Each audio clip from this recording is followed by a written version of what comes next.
अस्सलाम वालेकुम। सीरिया 10 में खुश आमदीद। मैं हूँ फातिमा नासिर और इस खूबसूरत सुबह का आगाज़ एक साथ करते हैं। उम्मीद करती हूँ कि आप लोग सब खैरियत से हैं, अपना ख्याल रख रहे हैं एंड ऑफ कोर्स कोशिश कर रहे हैं कि जितना भी हो सके दूसरों के लिए कुछ करने की कोशिश करें। ये मत सोचें कि आपका उसमें क्या फ़ायदा है। और अगर आप किसी की बात सुन सकते हैं, अगर आप किसी स्ट्रेसफुल सिचुएशन में मदद कर सकते हैं, हो सकता है वो फाइनेंशियल मदद हो सकता है कि आप उनकी बात सुन के उनकी मदद कर सकते हो सकता है कि आप उनको एडवाइस देकर उनकी मदद कर सकते हो।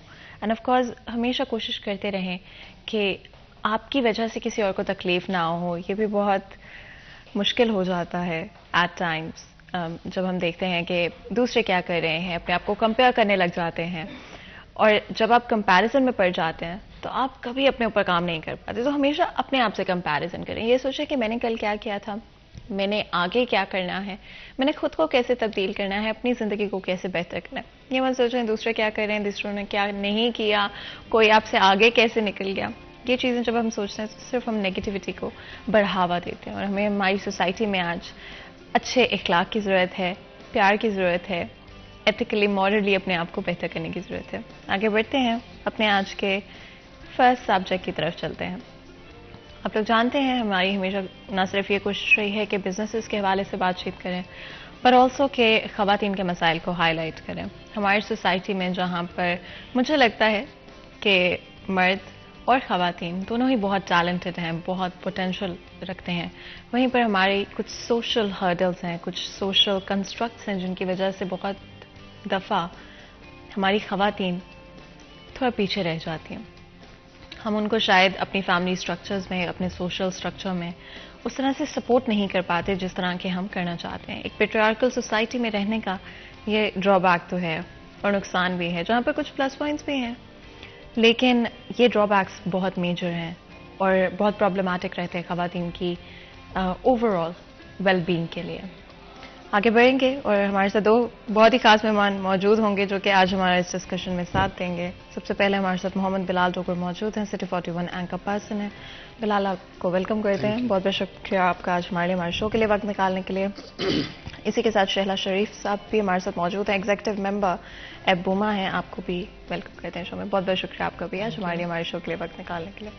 बिलाल, जिस तरह से मैं बात कर रही थी कि एक पेट्रियार्कल सोसाइटी में it's a reality we all live in and इसमें कोई आई गेस दो राय नहीं है।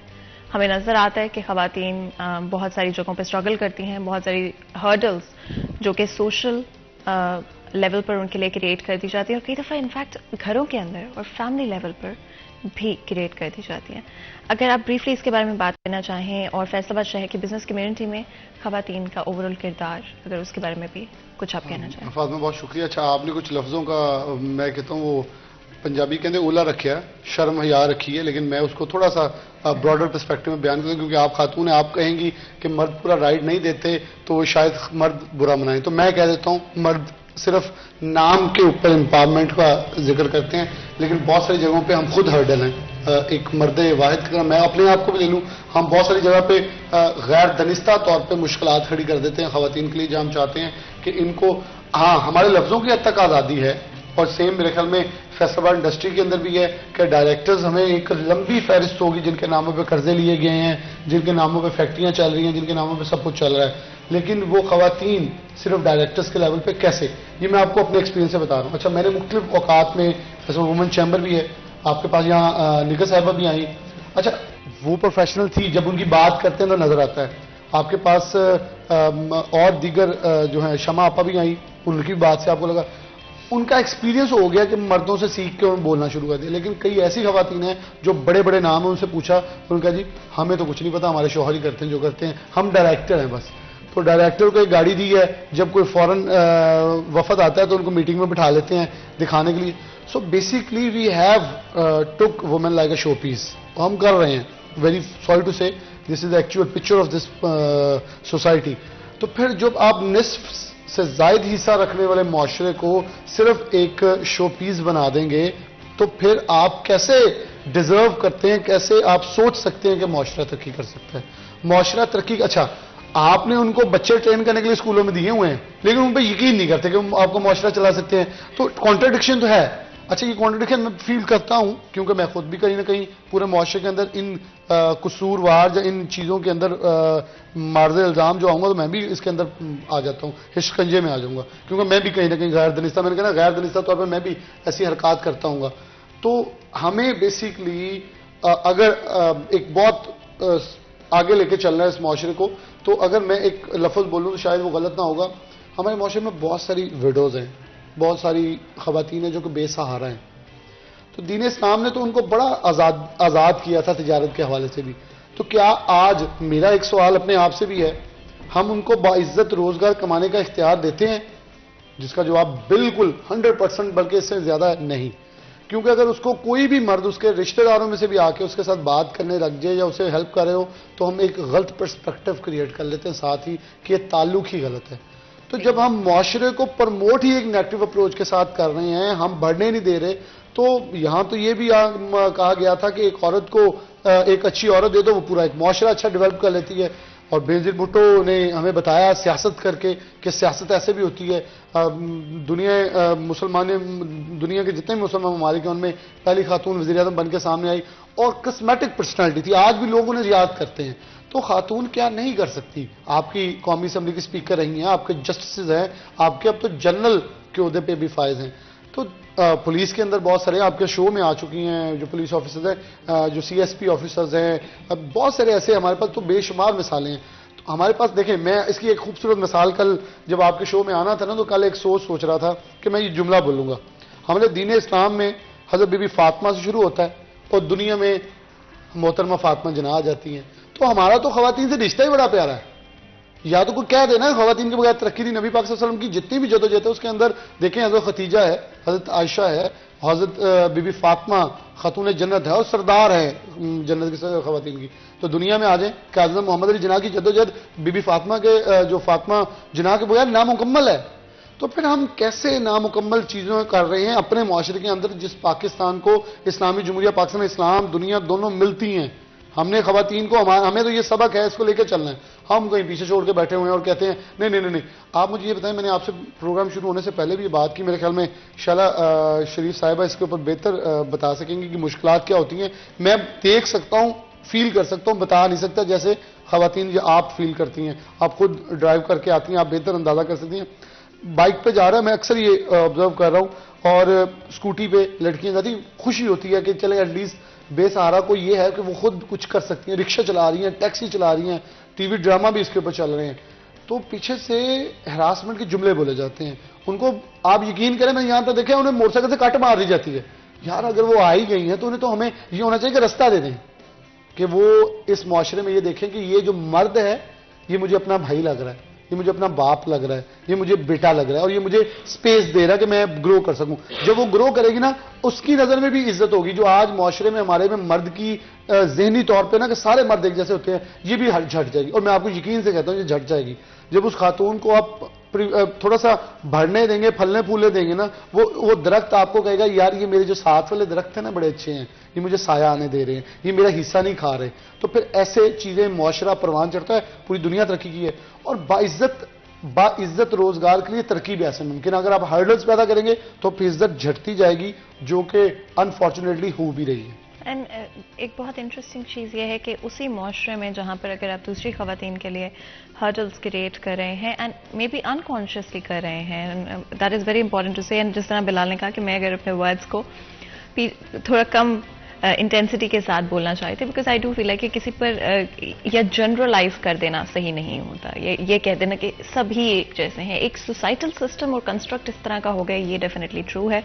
एंड उसमें कुछ ऐसे लोग हैं जो कि शायद बेहतर सोचते हैं, लेकिन डेफिनेटली एक उसी कंस्ट्रक्ट में रहते हुए शायद उससे बाहर एक्ट करना या तो मुमकिन नहीं हो पाता, या कुछ लोग दूसरों को देख के रुक जाते हैं कि लोग क्या कहेंगे। मेरे से बेहतर शहला शरीफ साहिबा आप इस पे कमेंट कर सकती होंगी। फैसलाबाद शहर की बिजनेस कम्युनिटी के साथ आपका ताल्लुक है, आपने डिफरेंट मीटिंग्स अटेंड की होंगी, वर्कशॉप्स अटेंड की होंगी, जिसके अंदर और इसे आपको डिफरेंट तरह के लोगों से आपकी मुलाकात हुई। किस तरह का रवैया रहा और किस तरह की हर्डल्स आपको अपनी जर्नी में देखने को मिली फैसलाबाद शहर की, जब आपने सोचा कि अच्छा this is the direction I am heading in? किस तरह से शुरुआत हुई? जी, अस्सलाम वालेकुम वरहमतुल्लाहि वबरकातुहू। जो सब देख रहे हैं, और सिटी 41 का थैंक यू वेरी मच कि आपने मुझे इस काबिल समझा और मुझे इनवाइट किया। और थैंक यू वेरी मच एबा बूमा का कि वो मुझे इस पे लेके आए और मुझे अप्रिशिएट किया। और मैं शहला शरीफ, मैं OMS एक्सपोर्ट कंपनी की CEO हूँ। और स्टार्टिंग में जब मैंने इसको स्टार्ट किया, इससे पहले जो सा है वो मैं एक टीचर थी। स्कूल में मैं टीचिंग करती थी।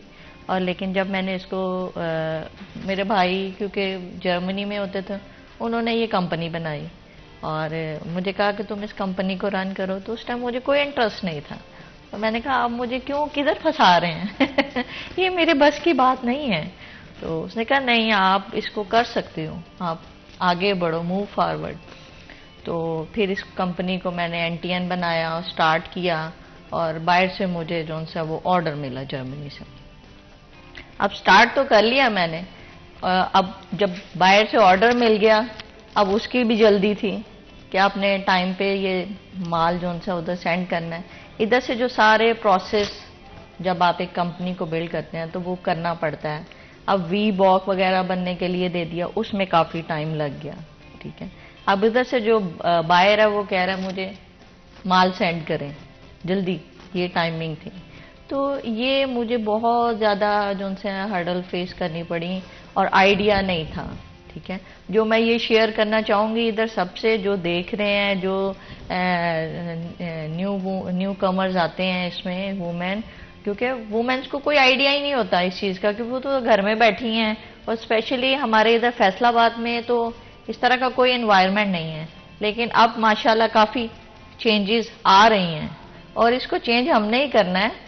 हम अपनी सक्सेस स्टोरी, जब हम वो कहते हैं ना लेसन लर्न फ्रॉम टेल्स, हम अपनी सक्सेस स्टोरी या अपनी स्टोरीज जब शेयर करेंगे, उसमें हर्डल्स आई हैं, प्रॉब्लम आई हैं, तो बगैर हर्डल्स के आप अगर कहें ना कि आप ऐसे ही स्ट्रेट फॉरवर्ड ही चढ़ जाओगे सीढ़ी पे, आखिरी सीढ़ी पे, तो ऐसा नहीं है।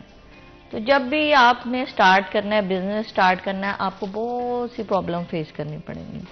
और इंसान गलतियों से ही सीखता है। एक दफ़ा गलती करेंगे, दूसरी दफ़ा करेंगे, तीसरी दफ़ा फिर क्या होगा कि आप सीख जाएंगे। लेकिन ये कि इसमें घबराना नहीं। औरतें घबरा जाती हैं, फेडअप हो जाती हैं, ये क्या है, हम इधर चक्कर लगाएं, उधर लगाएं। और देखा जाए, देखें माशी तौर पर औरतें बहुत ज़्यादा कमज़ोर हैं फाइनेंशियली। औरत जो सी देखें, अल्लाह ताला ने औरत को एक बहुत खूबसूरत और वो बनाया है, जमील। वो एक नाजुक दिल भी रखती है, लविंग भी है, केयरिंग भी है, शेयर भी करती है। जैसे जैसे आप औरत को जिस तरह कहते जाएंगे वो वैसे ही होती बनती जाएगी।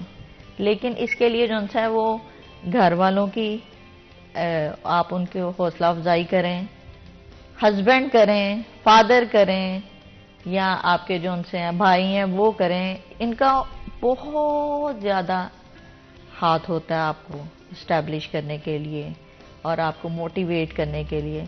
लेकिन जब आपको घर से कोई सपोर्ट नहीं मिलेगी तो कैसे? और होता ये है कि अगर एक औरत बाहर निकलती है तो सबसे पहले प्रॉब्लम शुरू हो जाती है। जो सबसे पहले प्रॉब्लम होती है उस पे पहले जुमले कसने शुरू हो जाते हैं। ये जा रही है, ये आ रही है, ये इतने बजे क्यों लेट हो गई। कोई मीटिंग्स आप अटेंड करते हैं ना, अगर आप लेट नाइट आते हैं तो ये किधर गायब हो गई थी, इतनी लेट कहाँ, कैसे, क्यों। तो ये हमें अपने विजन को ब्रॉड करना चाहिए। और अगर हम इस विजन को ब्रॉड नहीं करेंगे तो मैं कहती हूँ कि वुमेन जो सी हैं वो आगे नहीं आ सकती किसी तरह से भी नहीं। और इसके अलावा जैसे ही अगर वुमेन कोई आ जाती हैं इस फील्ड में, तो अगर शादीशुदा है तो जो आपके ससुराल में प्रॉब्लम क्रिएट होने शुरू हो जाते हैं।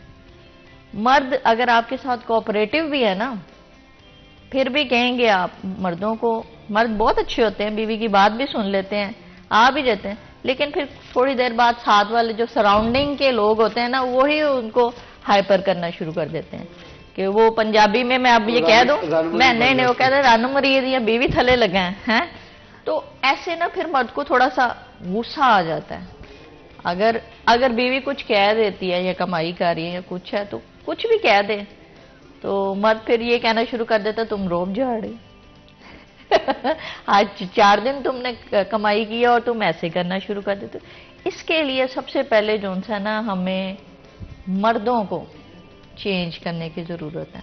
हम अपने हस्बैंड को तो नहीं चेंज कर सकते, लेकिन हम अपने बेटों को तो चेंज कर सकते हैं। ये हमारे इख्तियार में है कि हम उनकी अपब्रिंगिंग करें और उनको इस आहिस्ता आहिस्ता उनका विजन ब्रॉड करें, इस लेवल पे लेकर आएँ। छोटे लेवल पे ही आप जो है ना, अब मैं ये आपको बताती हूँ कि मेरा बेटा है माशाल्लाह, अब तो वो अंडर 16 है। तो वो मैं छोटा था जब, तो मैं उसको कहती थी बेटा कि हमारे नबी पाक सल्लल्लाहु अलैहि वसल्लम अपने हाथों से अपना काम खुद करते हैं उसको इस चीज़ के बारे में मैं अवेयरनेस देती थी। तो एक दिन मुझे ना ऐसे में बीमार हो गई तो मैंने उसको कहा बेटा मुझे पानी पिलाओ, तो मुझे आगे से कह रहा है आपने ही कहा था तो फिर मैंने उसको बताया कि बेटा नहीं, औरत का मुकाम देखो, अल्लाह ताला ने औरत को कितनी फजीलत दी है। माँ के पाँव के नीचे जन्नत है।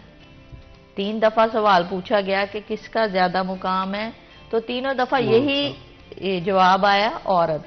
माँ माँ माँ, और चौथी दफा बाप। तो आप देखें कि अल्लाह ताला ने एक औरत के मतहत कितने लोगों को वो कर दिया, यानी कि औरत की कितनी फजीलत है। वो चाहे इनसाइड होम एम्पावरमेंट, इसको भी एम्पावरमेंट कहते हैं, ठीक है। और अगर आप बाहर निकलते हैं तो औरत, मैं समझती हूँ कि औरत कभी भी ऐसे बाहर नहीं निकलती, निकलती तब है जब उसको कोई फाइनेंशियली प्रॉब्लम हो जाए, जब कोई क्राइसिस आ जाए, जब वो बेबस हो जाए जिसे कहते हैं। और दूसरे लफ्जों में आप कह लें कि जब उसका टाइम ना स्पेंड हो रहा हो, या उसके पास इतने रिसोर्सेज हों कि वो अब अपना टाइम स्पेंड करना चाहती है अपनी जो सी मेंटली फ्रस्ट्रेशन को दूर करने के लिए, वो तब बाहर निकलेगी। लेकिन ऐसे नहीं निकलेगी, ऐसे किसको सुकून अपना बुरा लगता है।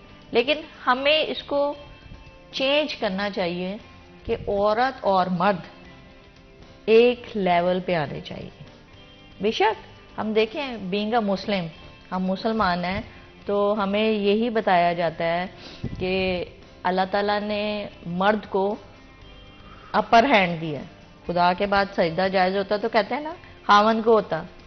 हमने मर्दों को निगलेक्ट नहीं करना, ना ही उनको ये करना है। अब एम्पावरमेंट का मतलब ये नहीं है कि औरतें आके जो है ना वो लेट डाउन करना शुरू कर दें।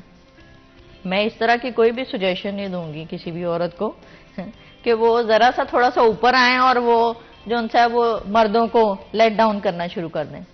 तो इस चीज़ में नहीं आना, ये तकब्बर में आ जाता है कि मैं सबसे बेस्ट हूँ, मैं यूँ नहीं।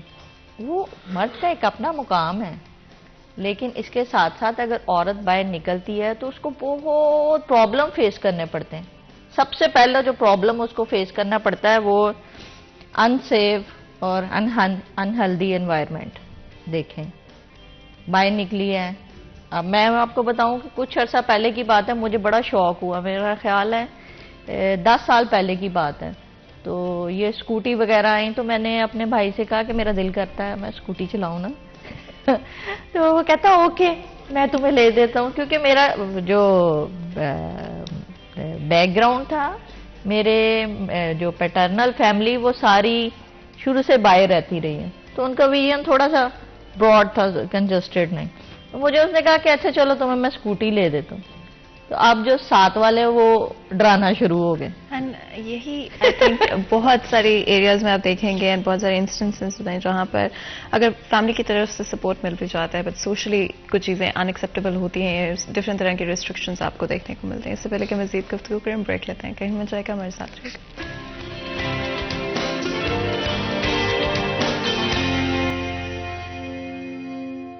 Welcome back. सीरिया 10 में एक दफ़ा फिर आपको खुशामदीद कहते हैं। ब्रेक में जाने से पहले गुफ्तगू जारी थी। आज 2 चीज़ें डिस्कस करें, स्पेशली अगर हम फैसलाबाद शहर के बिजनेस कम्युनिटी की बात करते हैं एंड ख़वातीन का किरदार, उसके अलावा ओवरऑल हमारा सोसाइटल कंस्ट्रक्ट, जहाँ पर कई दफ़ा हम ख़वातीन के लिए डिफरेंट तरह के hurdles, restrictions, limitations consciously, intentionally और कई दफ़ा अनकॉन्शियसली क्रिएट कर देते हैं। बिलाल, डिफरेंट एस्पेक्ट्स के बारे में हमने बात की एंड फाइनेंशियल इंडिपेंडेंस बहुत इम्पॉर्टेंट है। आज हमारे मुल्क में ख़वातीन के पास कितनी फाइनेंशियल इंडिपेंडेंस मौजूद है, इवन अगर वो खुद अर्न कर रही हैं, क्या वो सोशली एक्सेप्टेबल है फाइनेंशियली ख़वातीन का इंडिपेंडेंट होना, और क्या घरों के अंदर ये एक्सेप्टेबल है? अच्छा, मेरे में बड़ा ह्यूमरस आंसर होगा, सॉरी टू से, जो जहेज में उनके पास लिखा गया ना, वो जो हक महल में लिखा गया वही उनके पास है।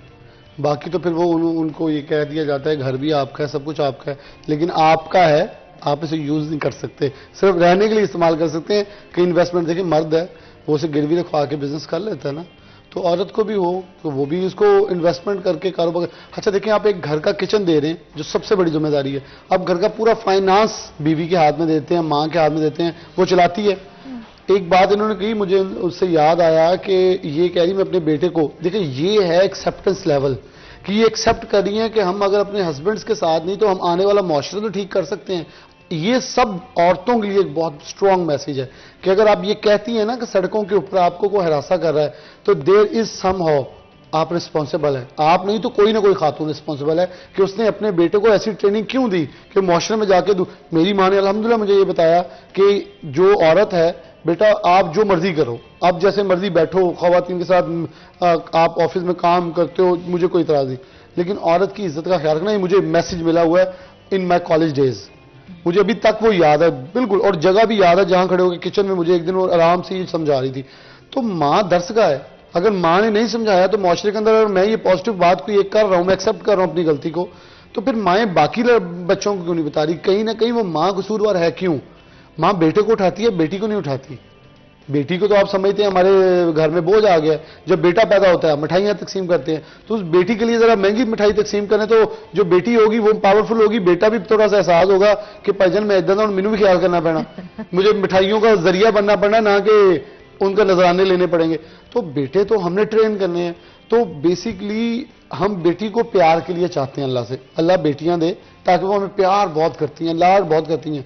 फिर जो ठुडे मार दे फिर मंगते भी वही है कि बेटे दो, वो भी अच्छे हैं। मैं ये अपने आप को समेत किसी को बुरा नहीं कह रहा, बट मैं एक पिक्चर दिखा रहा हूं कि हम इस हद तक जा चुके हैं कि हम अगर बेटों को, अल्लाह पाक ने एक बहुत खूबसूरत नेमत रखी है बेटी बेटा दोनों, तो बेटे की ट्रेनिंग ऐसे कर दें कि वो हर लड़की के लिए बाइज्जत स्पेस क्रिएट करे जाने के लिए कि माशरे में परवान चढ़ सके।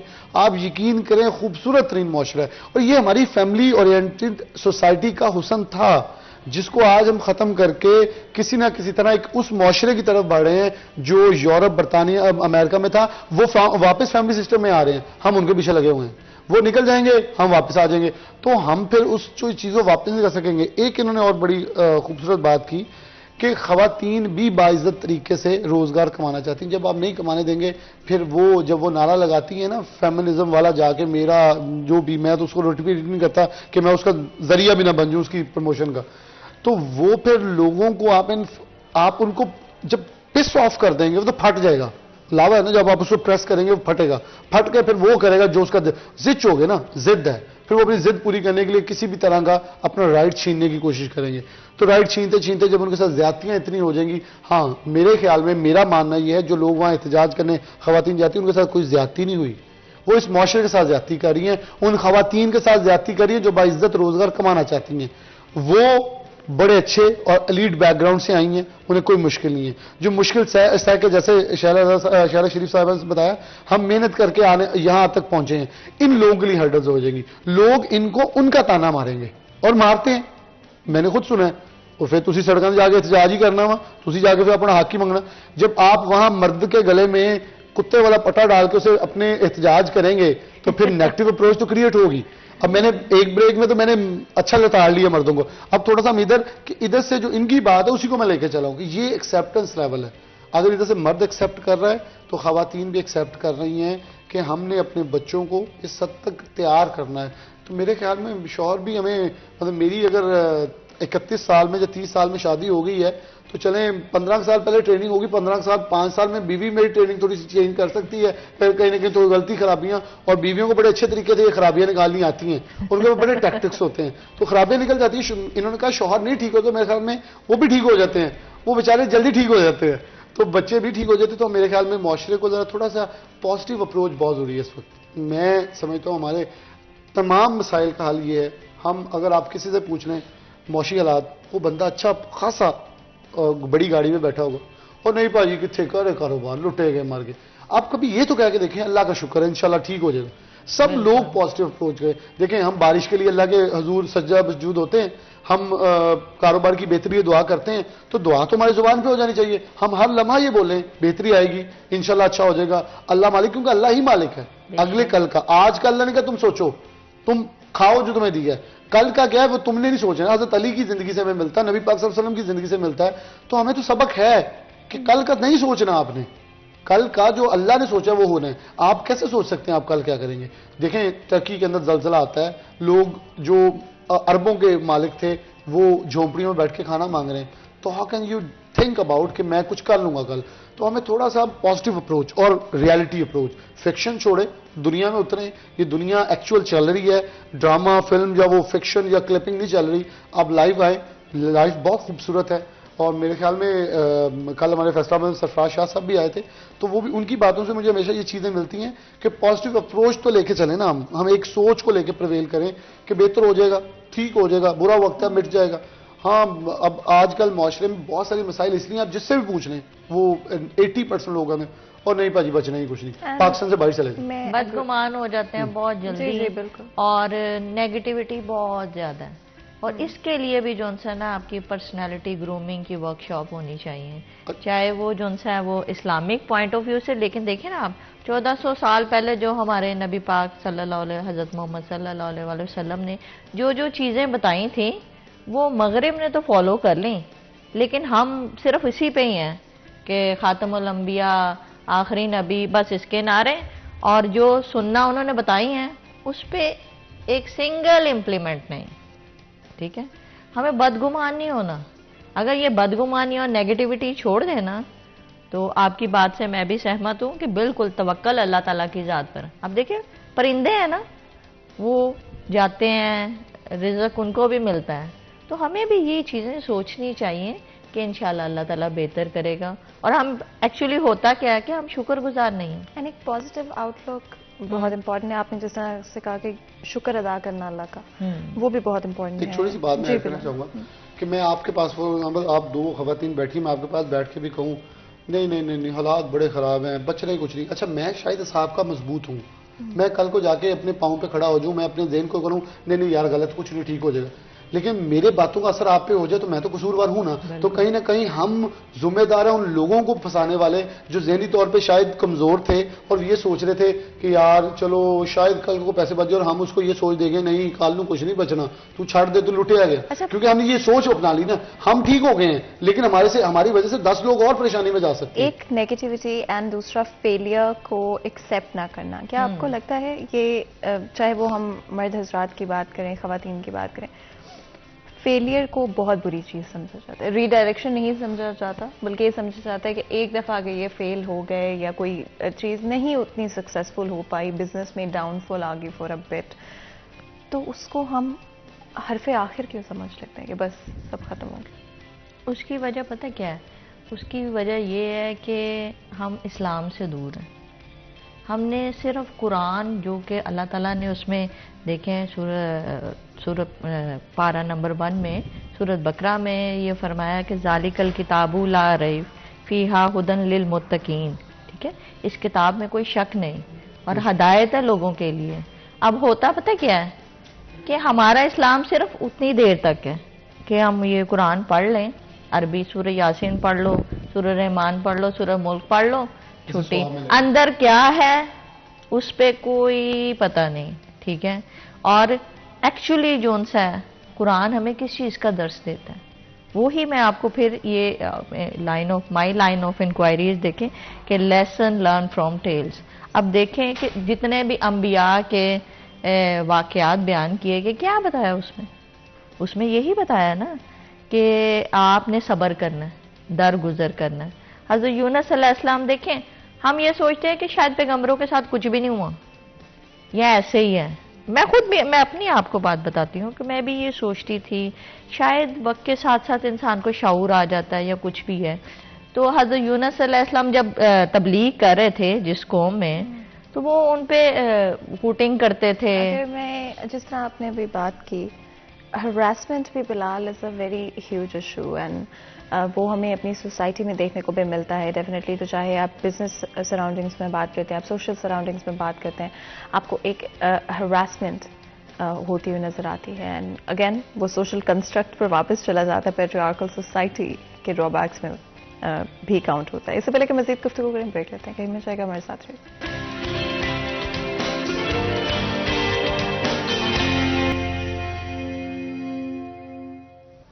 Welcome back. सीरियस चंद में एक दफ़ा फिर आपको खुशामदीद कहते हैं। ब्रेक में जाने से पहले गुफ्तगू जारी थी। आज हमारा जो पहले दो हमारे सेक्शंस रहे उसमें हम ये बात कर रहे थे कि किस तरह से ख़वातीन के लिए डिफरेंट हर्डल्स मौजूद हैं। एंड आई डू होप कि हम सोशल कंस्ट्रक्ट को ब्रेक डाउन कर पाए, माइंडसेट को ब्रेक डाउन कर पाए, क्यों हमारे घरों में, हमारे सोशल सेटअप में ख़वातीन को डिफरेंट तरह की लिमिटेशंस का सामना करना पड़ता है। And again it does come back to कि हम अपने इर्द गिर्द जो लोग मौजूद हैं, वो चाहे हमारे बच्चे हैं, वो चाहे हमारे भाई हैं, अगर हमें लगता है वो कुछ गलत करें तो हमेशा उसको पॉइंट आउट करना चाहिए। और अगर हमारी साइड से वो कह देने से या उनको बता देने से कि ये चीज़ सही नहीं है, ये चीज़ गलत है, बिकॉज तरबियत हमेशा घर पे शुरू होती है, तो वो चीज़ बहुत इम्पॉर्टेंट है।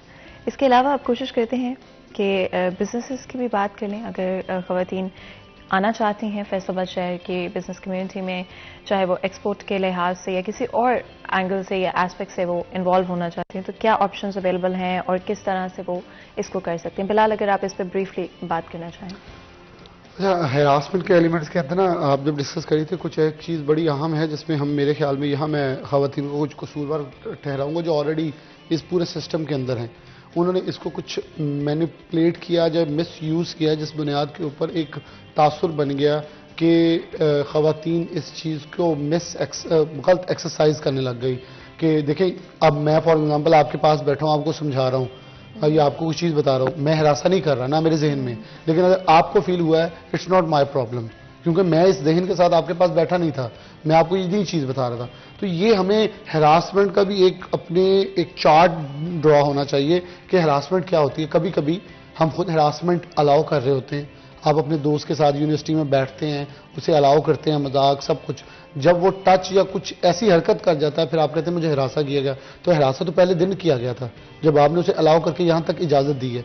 जब आप उसे इस नाक से आगे तक, स्पेक्ट्रम से आगे इजाज़त दे रहे हैं, तो आज़ादी तो आप दे रहे हैं उसे। तो अब वो जब इसको मिस एक्सरसाइज कर रहा है या उसको प्रैक्टिस करके आगे आ रहा है, तो आपको लगा है कि वो मेरी जुरिडिक्शन को क्रॉस कर रहा है। तो जुरिडिक्शन क्रॉस करने की इजाज़त आपने दी है।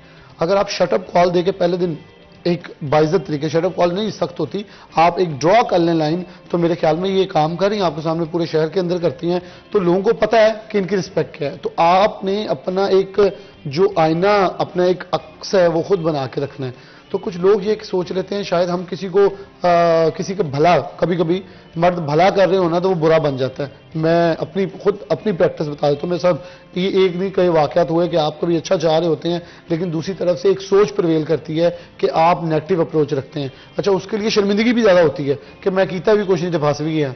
तो फिर वो जो शख्स ये होता है ना, कभी कभी ये भी नेगेटिव अप्रोच होती है जब आपके साथ कभी ना किए की सजा मिले ना। ये एक बात मैं हर खातून को, वो अपने शौहर के साथ, अपने भाई के साथ, अपने बाप के साथ, बल्कि दोस्तों के साथ भी ये चीज़ इसमें, जो कि एक कुलीग्स के साथ, मैं दोस्त लफ्ज़ नहीं, कुलीग्स के साथ बना सकती हैं कि ना किए की सजा मत दें।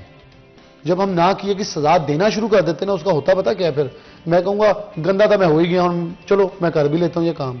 ये मैं आपको वो एक्चुअल रियलिटी बता रहा हूं जो हम मर्द अपने फील करते हैं कि मैंने नहीं किया था, मुझे इसकी सजा मिल रही है, मुझे इसके अंदर ऊपर गंदा किया गया, तो ठीक है मैं ऐसे ही बन जाता हूं। इल्जाम तो लग गया है, मैं बुरा तो बन गया हूं, मेरे ऊपर एक छाप तो लग गई है कि मैं बुरा मर्द हूं, तो ठीक है फिर बुरा बन जाता हूं। So we are equally responsible for this factor कि हम उनको यहां तक पहुंचाने वाले होते हैं। और बहुत सारे खवातीन में, मतलब ये जैसे आपने स्टार्ट में कहा, वी आर नॉट जनरलाइजिंग। अगर हम उधर तनकीद करते हैं तो हम इधर भी तनकीद करते हैं, और ये तनकीद का मकसद ये होता है कि दोनों को एक पेज पे लेके आना कि जहां खवातीन और मर्द इस मुआशरे का हुस्न है, ये दोनों इकट्ठे हैं और तजारत, कारोबार, बाइज्जत रोजगार सबका हक है, वो खातून हो वो मर्द हो। और एक घर को चलाने में दोनों किरदार अदा करते हैं। कभी खवातीन भी मेहनत कर रही होती हैं तो मर्द भी मेहनत कर रहे होते हैं, कभी मर्द मेहनत कर रहे होते हैं तो उस घर की पासबान होती है, उस घर की परवरिश कर रही होती है, उस औलाद की परवरिश कर रही होती है, जिसे आगे जाके इस मुल्क के लिए, उस घर के लिए फख्र का बायस बनना होता है। वो भी माँ है, इधर बाप है।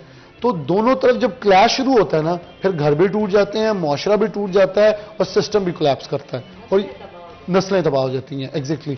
तो फिर यही प्रॉब्लम है, एक तरफ नहीं है, दूसरी तरफ भी इश्यूज हैं कि आप और वो लोग जो इसको मिस प्रैक्टिस कर करके कहीं ना कहीं लेके आ जाते हैं, तो वहां से प्रॉब्लम शुरू होते हैं। जब आपने एक दायराकार, मेरे ख्याल में फॉर एग्जांपल अगर कुछ स्पेसिफिक सेक्टर्स ले ले, तो हमारे पास बड़े बड़े मतलब एडवोकेट्स हैं, खवातीन भी हैं, मेल भी हैं।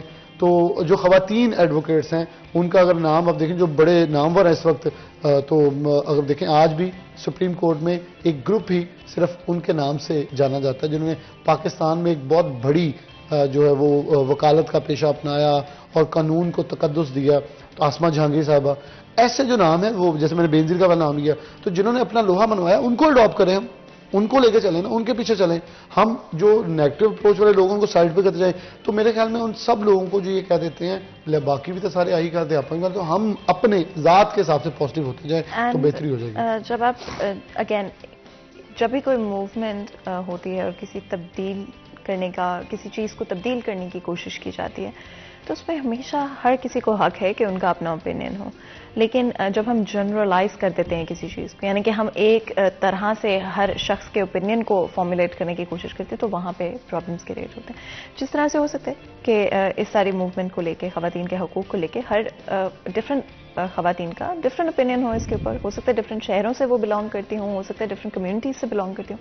एंड अगेन जब हम जनरलाइज कर देते हैं किसी चीज़ को, किसी सही चीज़ को सिर्फ एक शख्स, एक कम्युनिटी की थिंकिंग की बेस पे जब उससे डिफाइन करने की कोशिश करते हैं, तो वहाँ पर चीज़ें गलत हो जाती हैं। एंड शहला साहिबा, जिस तरह मैं पहले भी बात की थी कि अगर कोई फैसलाबाद शहर में बिजनेस अपना स्टार्ट करना चाहे, क्या उनको तजवीज़ देंगी, एंड स्पेशली ख़वातीन को? एंड अपने एक्सपीरियंस से क्या ऐसी चीज़ें हैं जो उनके साथ शेयर करना चाहेंगे? सबसे पहले तो मैं थैंक्स करूँगी एपाबुमा का कि मैं जब इस फील्ड में आई हूँ तो मुझे उन्होंने बहुत ज़्यादा अप्रिशिएट किया है। स्पेशली जो उनसे आरिफ एहसान मलिक साहब, जो एपाबुमा के फॉर्मर चेयरपर्सन थे, तो वो मुझे इसमें लेके आए। मतलब कि मैं एक कंपनी तो रन कर रही थी, लेकिन बहुत ज़्यादा हाईलाइटेड नहीं थी कि कोई इवेंट पे जाऊँ या इसमें या वो। तो लेकिन उन्होंने मुझे अप्रिशिएट किया कि आप आएँ और ऐसा कुछ भी नहीं है, एनवायरनमेंट चेंज है, और पूरा रिस्पेक्ट दी। देखें कि एपाबुमा की टीम में मेरा ख्याल है एक मैं ही वाहिद वूमेन हूँ उनके ग्रुप में फैसलाबाद से, और बहुत अच्छे तरीके से वो रिस्पेक्ट देते हैं, गाइड करते हैं सारी चीज़ें। बाकी कि आप बिज़नेस में जब आते हैं तो आपको बड़े मसाइल भी, सारी चीज़ें सामने फेस करनी पड़ती हैं, लेकिन आपको ओपन माइंडेड होना चाहिए। यू शुड ओपन माइंडेड ना। If you are not open minded then you can't do anything. And first you should risk taker. Risk taker जो उनसे है, ये प्रोफाइल आप में, open minded and risk taker, ये आप दोनों आप में अगर ये चीज़ें होंगी तो then you can get anything. Business में भी ये देखें उतार चढ़ाव आते हैं, सारी चीज़ें फेस करनी पड़ेंगी आपको। और अभी जो इस टाइम जो माशी मसाइल चल रहे हैं, मुझे आप बताएं, एक तरफ से तो हम कहते हैं कि वुमेन एम्पावरमेंट, वुमेन एम्पावरमेंट, उनको लेकर आए, बिजनेस में आए, उसमें आए। ये अब जो हालात चल रहे हैं, आप देखें कि कॉमर्स के मिनिस्टर हैं, उन पर किसी चीज़ का असर ही नहीं हो रहा। रोज ये प्रॉब्लम हो रहे हैं, बिजली के, गैस के बिल बढ़ रहे हैं, ठीक है, और कितने इनको प्रॉब्लम्स आ रहे हैं, आदमियों को कितने मसाइल आ रहे हैं जो एक्सपोर्टर हैं। तो जब मर्दों को ये मसाइल आ रहे हैं जो ये सारी चीज़ों को हैंडल करना जानते हैं, तो मुझे बताएं कि जब एक औरत आएगी, ठीक है, उसके लिए क्या, कैसे होगा मैनेज? आप देखें कि एक औरत आते ही एक मैन्युफैक्चरिंग नहीं कर सकती। एक औरत आई है, बाहर निकली है, उसके पास रिसोर्सेज नहीं है, माशी मसाइल है। अब होता यह है कि देखिए, हम वुमेन चैम्बर में इस टाइम मिसेस रुबीना अमजद बहुत अच्छा काम कर रही हैं और बहुत नाइस लेडी हैं, बहुत अच्छी माशाल्लाह, और हर बंदे को जो उनसे वो रिस्पेक्ट देती हैं, एक आम या जो भी है, मतलब कि कोई ऐसा सीन नहीं है। मैडम कुरातुलैन है। हाँ जी, कुरातुलैन बहुत अच्छा गाइड करती हैं, आपको बड़े प्यार से समझाती हैं। और मियाँ साहब, मियाँ दरीस साहब, वो भी बहुत अच्छे तरीके से आपको अप्रिशिएट करते हैं। मुझे भी जब भी कोई प्रॉब्लम हो मैं उनसे शेयर कर लेती हूँ, तो मुझे आप बताएं या इस तरह, या आरिफ साहब से शेयर करती हूँ। सबसे पहले तो मैं आरिफ साहब से करती हूँ, वो मुझे गाइड करते हैं, नहीं शैला ऐसे नहीं, ऐसे नहीं। तो ये ऐसे लोग जो उनसे है ना, वो जो आपको गाइड करें और आपके लिए, अभी देखिए ये तो एक सदका जारिया ही बनता जाएगा ना। अगर मैं आज कामयाब हो जाती हूँ, ठीक है, तो ये एक सिस्टम मेरे से आगे मैं किसी को गाइड करती हूँ, ये एक सिस्टम बना हुआ है ना अल्लाह ताला ने, ऐसे चलता जाएगा, ये एक चेन है। तो बाकी रह गया कि आप देखें कि वुमेन्स अब आगे आ रही हैं, तो सबसे पहले जो मसाइल आते हैं, हम अवेयरनेस सेशन कराते हैं चैम्बर में। अच्छा, स्टेट बैंक वाले भी आते हैं, सारे आते हैं, ट्रेनिंग्स भी होती हैं, ट्रेनिंग्स भी दी जाती हैं। ये देखिए ना, ये तो उन्होंने प्रेसिडेंट ने करना है, ये उनकी जो भी वो प्लान करती हैं बहुत अच्छे तरीके से करते हैं, लेकिन आगे आगे क्या इम्प्लीमेंट होता है? स्टेट बैंक वाले आए जी, हम वुमेन्स को इतना कर्जा देंगे, ये करेंगे, वो करेंगे, हम आपको कारोबार के लिए देंगे।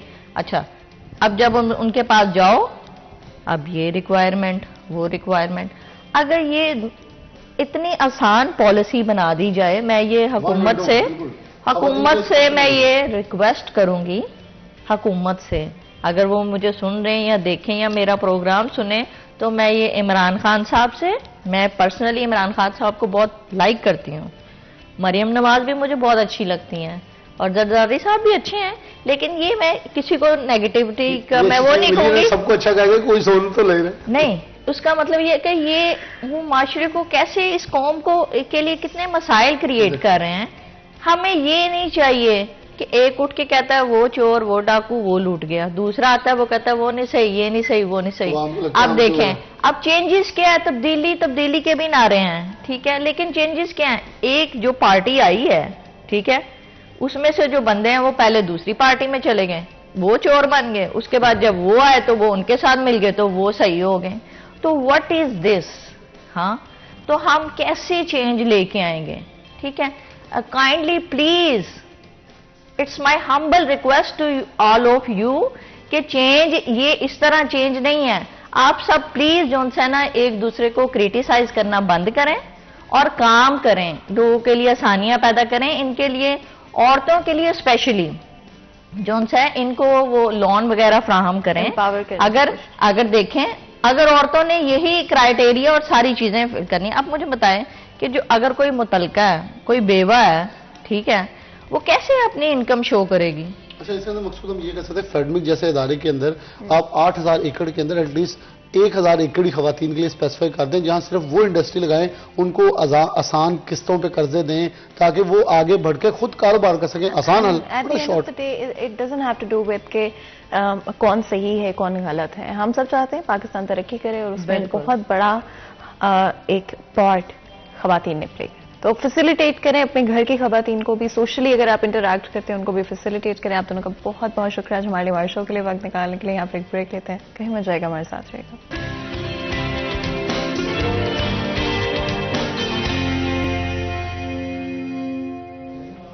वेलकम बैक सिटी एचएन में एक दफ़ा फिर आपको खुशामदीद कहते हैं। ब्रेक में जाने से पहले हमारी डिस्कशन हो रही थी, एंड हमारा आज फर्स्ट हाफ बिजनेसेस के हवाले से था ना। तो हमारी एटलीस्ट कोशिश रही है आज के शो में कि हम बिजनेसेस के बारे में बात करें, वुमेन एम्पावरमेंट के बात करें, डिफरेंट इश्यूज जो कि एग्जिस्ट करते हैं आज खवातीन के लिए, रिस्ट्रिक्शंस, लिमिटेशंस एग्जिस्ट करते हैं, उनको डिस्कस करें। इससे पहले कि अपने नेक्स्ट सेक्शन की तरफ जाए, नेक्स्ट डिस्कशन की तरफ जाए, अपने नेक्स्ट सेगमेंट की तरफ चलते हैं। आज के भाव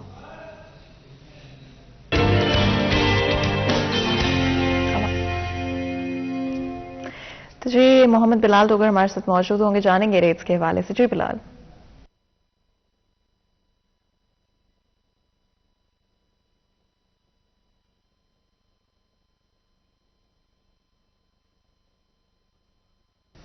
आई थिंक थोड़ा सा कहीं पर टेक्निकल इशू आ रहा है, जिसकी वजह से हम बिलाल तक नहीं पहुंच पा रहे हैं इस टाइम पर, बट आई होप कि हम उससे जल्द ही बिलाल को जल्द ही अपने साथ शो में शामिल कर पाएंगे और रेट्स के बारे में बात कर सकेंगे। आपको जिस तरह से मैं पहले भी बताई थी कि डिफरेंट तरह की कंसर्न्स हमेशा हम डिस्कस करने की कोशिश करते हैं, एंड इसमें एक बहुत इंपॉर्टेंट कॉम्पोनेंट आज इन्फ्लेशन के हवाले से हम जानते हैं कि पॉलिटिकल इकोनॉमिकली चीज़ें बहुत अनसर्टन है, बहुत सारे डिफरेंट इश्यूज एग्जिस्ट करते हैं।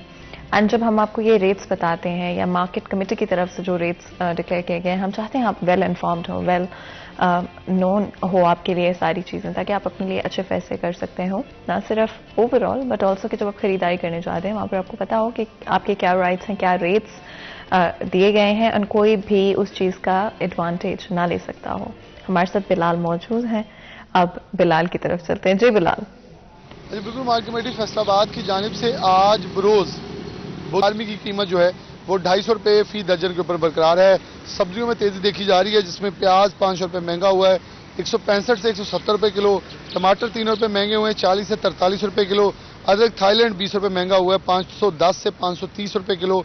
सब्ज मिर्च 5 रुपये महंगी हुई है, 95 रुपये से 100 रुपये किलो। बैंगन 5 रुपये किलो महंगे हुए हैं, 80 रुपये से 85 रुपये किलो।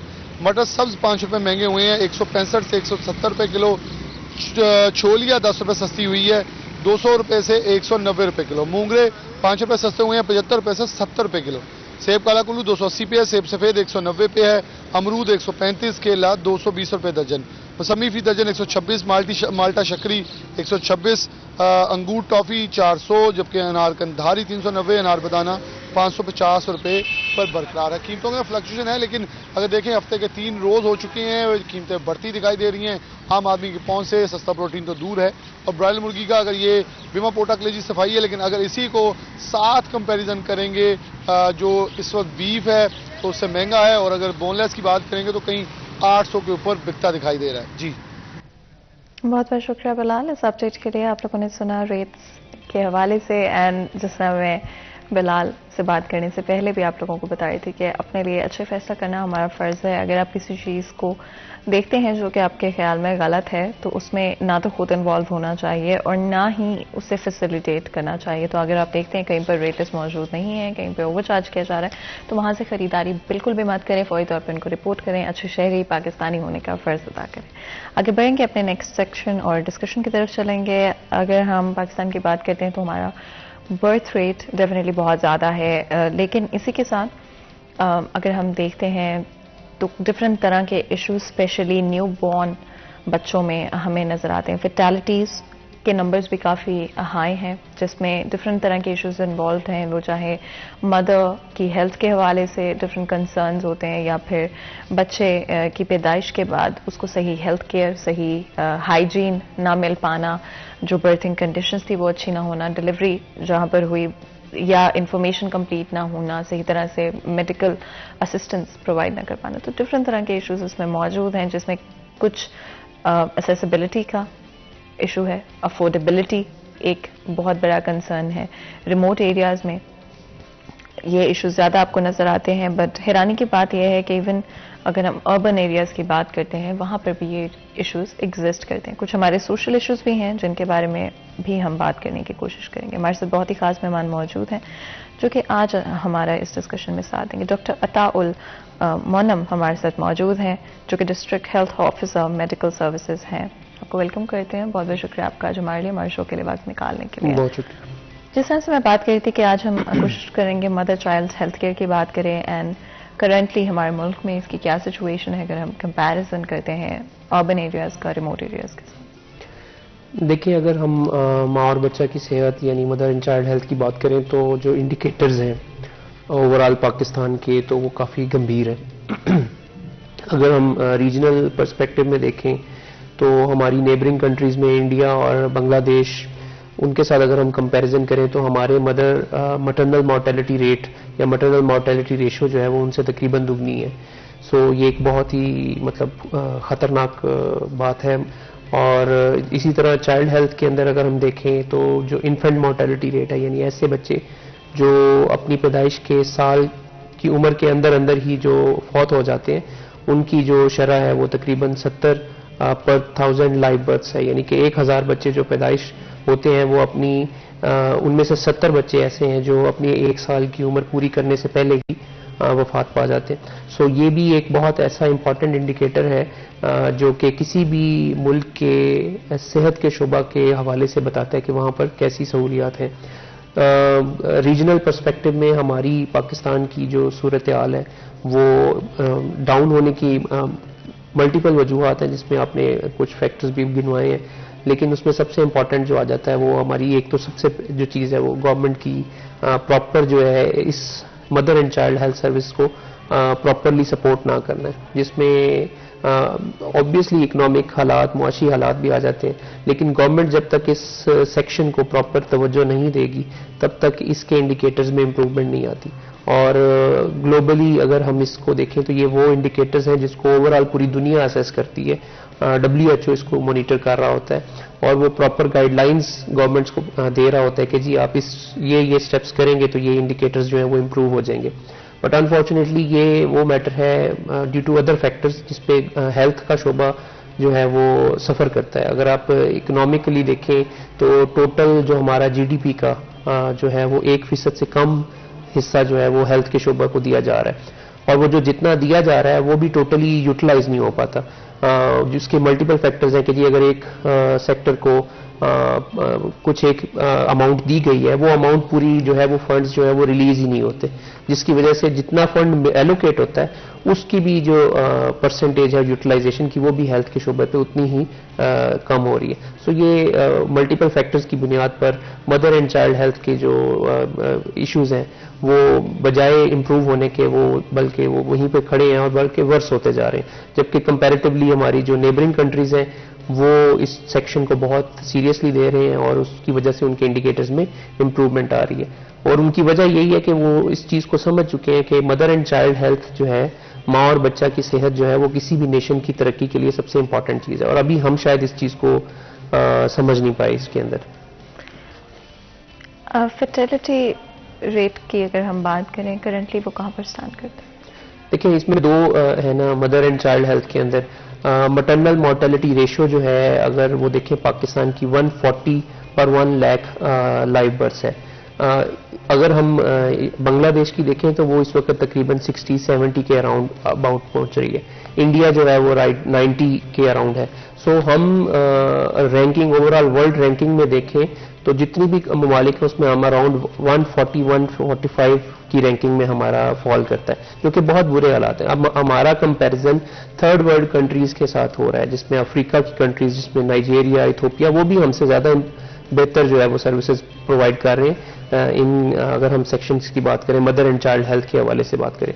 सो ये चीज़ें जो हैं इनके ऊपर बहुत ज़्यादा फोकस की ज़रूरत है। और इसमें अगर हम ख़ास तौर पे बात करें देही इलाकों के अंदर, तो वहाँ जो है सेहत का जो है ना सहूलियात का फुकदान वो बहुत ज़्यादा है। जितने बुनियादी मराकज़ सेहत होने चाहिए उतने वहाँ मौजूद नहीं है। लेडी हेल्थ वर्कर्स जो हमारी ख़ास तौर पे कम्युनिटी बेस्ड सर्विसेज प्रोवाइड करती हैं, वो अगर हम देखें तो अभी फैसलाबाद की हद तक अगर हम बात करें तो लेडी हेल्थ वर्कर्स की जो फील्ड फोर्स है, जो घर घर माँ और बच्चा की सेहत के हवाले से सर्विसेज प्रोवाइड करती हैं, उनकी तादाद बहुत कम हो गई है। अब उनको उनके कैडर में जो टोटल लेडी हेल्थ वर्कर्स हैं पूरे फैसलाबाद के अंदर वो करीबन 2000 के करीब है। सो अगर आप फैसलाबाद की आबादी की बात करें तो तकरीबन 40 लाख से ज़्यादा आबादी ऐसी है जो देही इलाकों में मौजूद है, और उनकी कवरेज जो है यानी जिनको लेडी हेल्थ वर्कर्स कम्युनिटी को कवर कर रही है वहाँ लेडी हेल्थ वर्कर्स मौजूद हैं, वो सिर्फ 40% आबादी है ऐसी फैसलाबाद की जहाँ पर लेडी हेल्थ वर्कर्स मौजूद हैं। और एक लेडी हेल्थ वर्कर के पास तकरीबन 1000 से 2000 के करीब हाउस होल्ड्स होते हैं, ख़ानदान होते हैं जिनको उन्होंने अपने पास रजिस्टर किया होता है, और वो मुख्तलिफ तरह की मतलब सर्विसेज जो है मदर एंड चाइल्ड हेल्थ की वो उनको प्रोवाइड कर रहे होते हैं, जिसमें आयरन, फॉलिक एसिड की गोलियां देना, इसके अलावा माँ और बच्चे के हवाले से जितने भी इश्यूज हैं वो उनको वो रेफर करती हैं टुवर्ड्स बुनियादी मराकज़ सेहत या देही मराकज़ सेहत के अंदर। एक अच्छी चीज़ जो लास्ट गवर्नमेंट यानी कि 2-3 गवर्नमेंट सेक्टर से चलती आ रही है वो ये है कि रूरल एम्बुलेंस सर्विस का जो है वो काम शुरू किया गया था, जो अभी जिसको चलते हुए तकरीबन 3-4 साल हो चुके हैं, जिसमें देही इलाकों में ख़ास तौर पे 1034 के नंबर पर एक एम्बुलेंस सर्विस आ जाती है, जो माँ और बच्चे की सेहत के हवाले से अगर किसी को रेफरल की ज़रूरत होती है, कोई कॉम्प्लिकेटेड केस होता है, तो उनको रेफ़र करने के लिए वो सर्विस जो है वो फ्रीली गवर्नमेंट ने प्रोवाइड की हुई है, जो कि बहुत अच्छी चीज़ है। हाइजीन कितना पोटेंशियली बड़ा इशू है mother and child health care में? देखिए, हाइजीन का अगर हम बात करें कि लेबर रूम में जब माँ बच्चे की पैदाइश के अमल से गुजर रही होती है, तो उस वक्त जो हेल्थ केयर प्रोवाइडर है उसकी जो आप कह लें कि सेप्टिक एसेप्टिक एनवायरनमेंट होना चाहिए उसके अंदर, वहाँ पे जरासीम बिल्कुल भी नहीं होने चाहिए। अगर अव्वल तो अब जो हम रिकमेंड करते हैं कि जी घरों में डिलीवरी होनी ही नहीं चाहिए, क्योंकि घरों में हमारे यहाँ माहौल ऐसा नहीं है जो साफ सुथरा हो, और जो दाइयाँ जो सर्विस प्रोवाइड कर रही होती हैं उनके इंस्ट्रूमेंट्स भी जो होते हैं जिसके ज़रिए वो डिलीवरी करती हैं वो कुछ साफ सुथरे नहीं होते, प्रॉपरली डिसइंफेक्टेड नहीं होते या स्टेरिलाइज्ड नहीं होते, यानी कि उनको प्रॉपर जरासीम कुश प्रोसीजर से गुजारा नहीं गया होता। सो होता ये है कि माँ और बच्चा जब इस तरह के माहौल में और इस तरह के इंस्ट्रूमेंट्स जब डिलीवरी होती है तो उसके फौरन बाद वो माँ जो है वो सेप्सिस का शिकार हो सकती है, जिसमें तेज़ बुखार और फिर उसके बाद सेप्टिक शॉक में जाने का खतरा हो सकता है। और इसी तरह बच्चे को जो है वो एक खतरनाक किस्म की बीमारी जिसे हम टेटनस कहते हैं, जो बहुत ही जानलेवा है, अगर वो प्रॉपरली हाइजीनिक तरीके से उसकी अम्बिलिकल कॉर्ड को ना कट किया जाए तो उससे टेटनस होने का खतरा होता है। सो ये जो चीज़ है ये इसका बहुत एहतियात करनी पड़ती है, और अगर ये एहतियात ना हो तो माँ और बच्चे दोनों की सेहत के लिए जो है ना ये बहुत खतरनाक हो सकती है।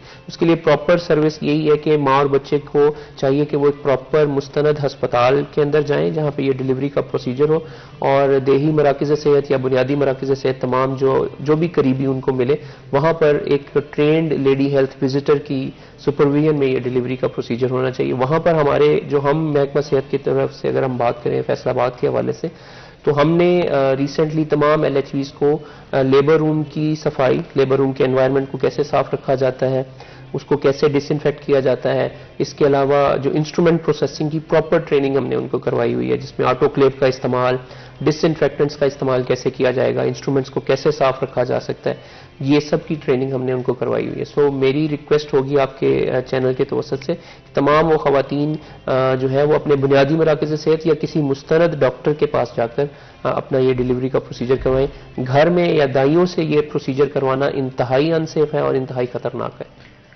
अगर हम प्राइवेट डॉक्टर्स की बात करते हैं जो कि गायनेकोलॉजिस्ट की फॉर एग्जांपल अगर हम बात करें, सी सेक्शन को ज़्यादा प्रेफर किया जाता है in comparison to natural births. ये कितना बड़ा पोटेंशियली इशू बनता जा रहा है, and of course as any mother आपके लिए फ्यूचर प्रेगनेंसीज भी कॉम्प्लिकेटेड हो सकते हैं इसकी वजह से। जी, आपकी ये बात जो आप पॉइंट आउट कर रही हैं ये बहुत ही इंपॉर्टेंट है, और ये वाकई एक बहुत इंपॉर्टेंट मसला बनता जा रहा है। अगर हम जनरल टर्म्स ग्लोबली बात करें तो कॉम्प्लिकेटेड केसेस होते हैं, इसमें कोई शक नहीं है, लेकिन इसकी शरह जो है वो 100 में से लेस देन 10% है।